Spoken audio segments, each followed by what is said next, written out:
Rajim. Alladzina yahmilunal arsya wa man hawla yusabbihuna bihamdi rabbihim wa yu'minuna bih wa yastaghfiruna lilladzina amanu rabbana wasi'ta kulla syai'in rahmatan wa ilma faghfir lilladzina tabu wattaba'u sabila wa qihim azabal jahim rabbana wa adkhilhum jannati adnin allati wa'adtahum wa man salaha min abaihim wa azwajihim wa zurriyatihim innaka antal azizul hakim wa qihimus sayyi'at wa man taqis sayyi'at yawma idzin faqad rahimta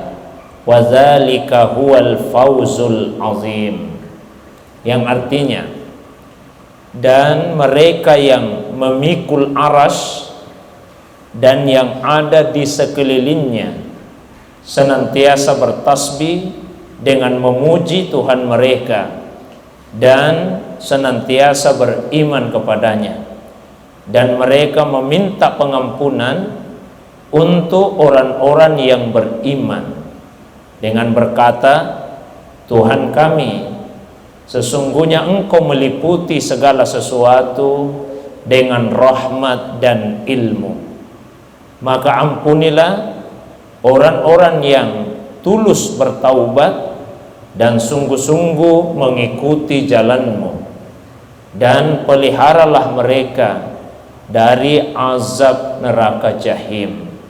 Tuhan kami, masukkanlah mereka ke dalam surga Adan yang telah Engkau janjikan kepada mereka, dan juga orang-orang yang soleh dari nenek moyang mereka, pasangan hidup mereka, dan anak keturunan mereka.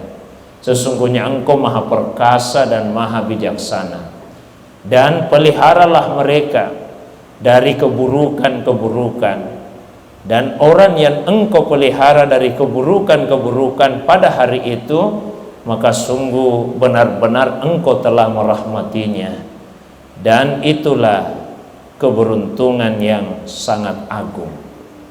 Jadi ayat ini diawali dengan menceritakan adanya sekelompok makhluk yang memikul aras dan yang ada di sekelilingnya.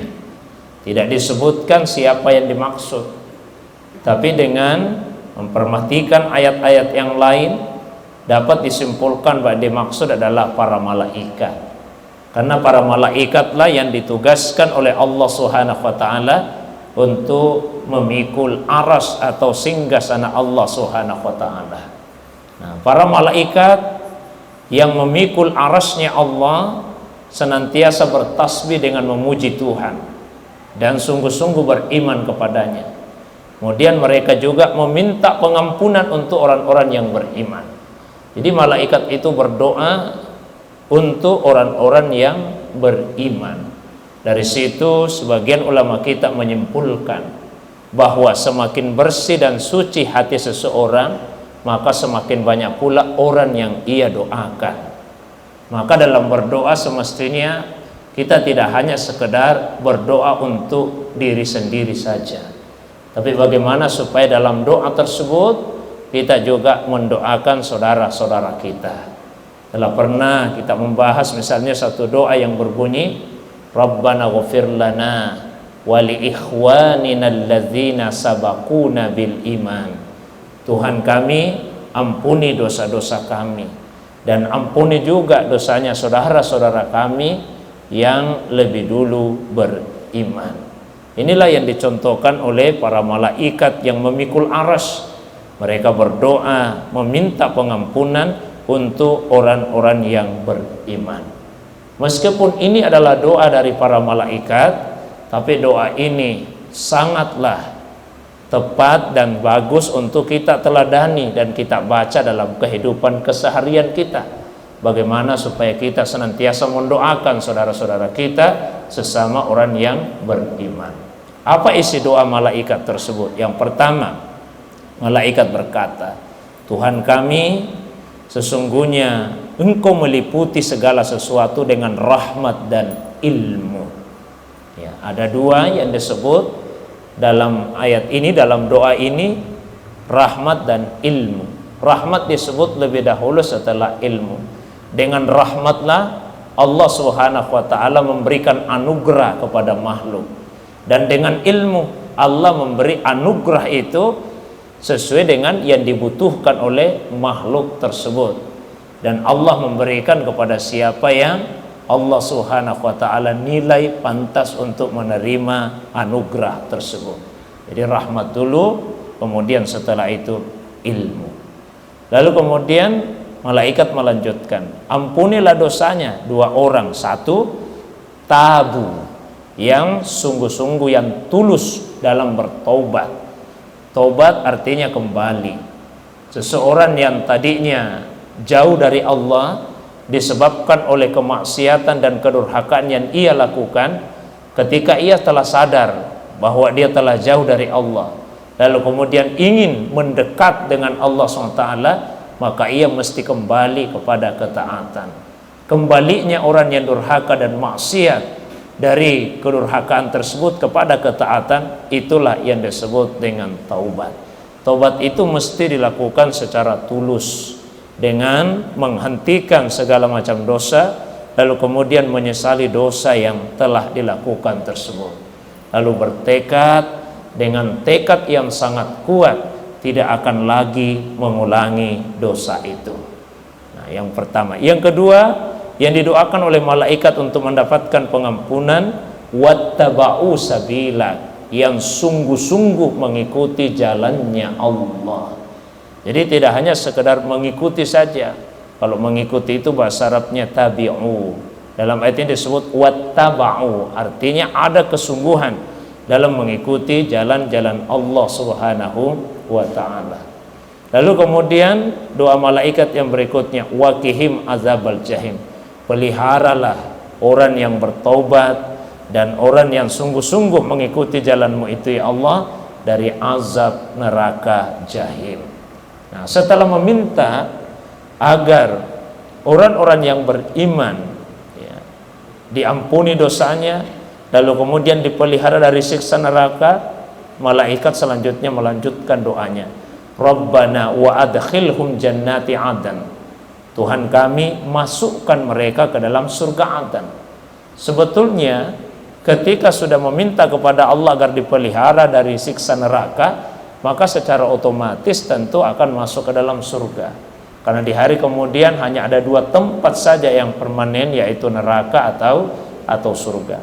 Sehingga para ulama tafsir sebagian memahami yang dimaksud oleh malaikat di sini wa adkhilhum, masukkan mereka, yaitu segerakan, ya, segerakan mereka untuk masuk ke dalam surgamu ya Allah. Jangan dilambatkan atau ditangguhkan, tapi percepat mereka supaya masuk ke dalam surgamu, yaitu surga Adan, allati wa'adtahum, yang telah engkau janjikan kepada mereka. Bahkan lebih jauh daripada itu, malaikat tidak hanya sekedar meminta agar mereka yang dimasukkan ke dalam surga, tapi juga seluruh keluarga-keluarganya, asalkan dia soleh, waman salaha, ya, keluarga-keluarganya, baik itu abaihim, nenek moyangnya, terutama bapak ibunya, bahkan kakek neneknya ke atas, lalu aswajihim, pasangan hidupnya, istrinya, lalu yang berikutnya zurriyatihim, anak keturunannya ke bawah.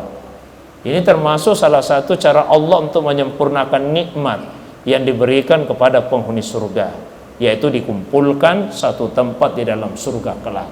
Karena boleh jadi ketika ada seseorang yang dimasukkan ke dalam surga tapi ditempatkan terpisah dengan keluarga-keluarganya, maka itu akan mengurangi kenikmatan yang dia rasakan. Tapi begitu dikumpulkan dalam surga bersama dengan keturunan, bersama dengan nenek moyang, bersama dengan pasangan hidup, maka itu akan semakin menambah dan menyempurnakan nikmat yang dirasakan oleh penghuni surga tersebut. Nah, ini diminta oleh malaikat pada Allah Subhanahu wa ta'ala Bukan berarti dalam tanda kutip Allah malaikat memaksa atau menekan, tidak. Karena Allah itu innaka antal aziz, Allah lah yang maha perkasa, Allah yang memiliki kuasa untuk menentukan siapa yang masuk surga, siapa yang masuk neraka. Tapi selain Allah aziz, Allah juga hakim, Allah juga maha bijaksana. Dan pernah kami sampaikan bahwa paling sering sifat Allah al-aziz itu digandengkan dengan al-hakim yang maha bijaksana. Al-aziz artinya keperkasaan, al-hakim artinya yang maha bijaksana. Mengapa digandengkan? Karena sering sekali kalau makhluk yang memiliki kekuasaan dan keperkasaan, cenderung kekuasaan itu digunakan secara otoriter, secara sewenang-wenang. Akhirnya ia kemudian menjadi tidak bijaksana. Ini tentu sangat beda dengan Allah SWT. Meskipun Allah itu kuasa, Allah itu perkasa, tapi kekuasaan tersebut tidak menjadikan Allah SWT menjadi sewenang-wenang, karena Allah tetap hakim, tetap maha bijaksana. Nah, setelah berdoa agar orang-orang yang beriman mendapatkan kebaikan di hari kemudian dan terhindar dari keburukan di hari kemudian, setelah itu malaikat meminta yang lebih umum lagi dunia akhirat. Waqihimus sayyi'at, pelihara mereka ya Allah dari semua keburukan di dunia dan juga keburukan di akhirat. Karena siapa yang dipelihara oleh Allah dari keburukan, maka itulah yang telah mendapatkan rahmat dari Allah Subhanahu wa taala, dan itulah keberuntungan yang sangat besar. Jamaah yang dirahmati dimuliakan Allah, satu tadi terlewatkan, sebelum para malaikat berdoa kepada Allah SWT disebutkan bahwa malaikat terlebih dahulu bertasbih dengan memuji Tuhan. Jadi itu salah satu adab berdoa. Sebelum memohon sesuatu kepada Allah, pujilah Allah Subhanahu wa taala, bertasbihlah, sucikanlah Allah Subhanahu wa taala. Insyaallah doa yang diawali dengan tasbih dan pujian kepada Allah akan lebih mudah lagi diijabah oleh Allah Subhanahu wa taala.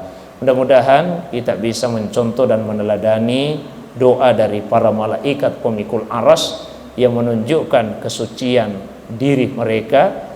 Karena sekali lagi semakin bersih dan suci hati seseorang, maka akan semakin banyak manusia yang ia sertakan di dalam doa-doa kebaikannya.